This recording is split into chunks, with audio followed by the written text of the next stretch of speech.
बाबा साहब ने मनुस्मृति की होली जलाई थी, केजीबी के एजेंट थे वो। दिल की गहराइयों से मेरा सवाल है आपसे, स्वामी प्रसाद मौर्य को किस कैटेगरी में डालते हैं जो रामचरितमानस को लेकर इतनी अनर्गल बातें करते हैं? रामचरितमानस एक महाकाव्य है, साहित्य सब्जेक्ट में पढ़ाया जाता है, कहीं धर्म ग्रंथ में नहीं पढ़ाया जाता। नंबर एक बात। दूसरे, रामचरितमानस लिखी गई है रामायण को आधार बना के। रामायण में भी वही 7 कांड है, लेकिन उन्होंने तुलसीदास जी ने कुछ अपने शब्द ऐसे प्रयोग कर दिए हैं और कुछ घटनाओं को चेंज कर दिया है। 70 के दशक में जो दिल्ली प्रेस है, सरता मुक्ता मैगजीन निकालते थे, पूरी सीरीज चलाते थे तुलसीदास के ऊपर। और तुलसीदास ने क्या क्या गलत लिखा है। मूल वाल्मीकि रामायण की जो कहानी है उस पर किसी को आपत्ति नहीं है। मूल वाल्मीकि रामायण में किसी जाति को नीच नहीं बताया गया है, किसी के प्रति घृणा नहीं है, नारी का अपमान नहीं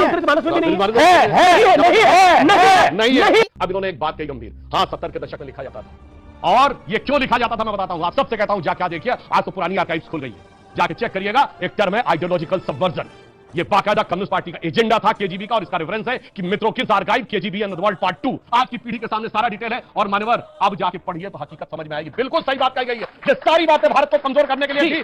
जवाब लेना चाहिए, मैं बहुत कंफ्यूजन कर दिया। जब 2600 साल पहले महात्मा बुद्ध जातिवाद का विरोध कर रहे थे, वर्ण व्यवस्था का विरोध कर रहे थे, तो केजीबी के एजेंट जब कबीर, महात्मा बुद्ध ने पूरा वर्ण व्यवस्था का विरोध किया।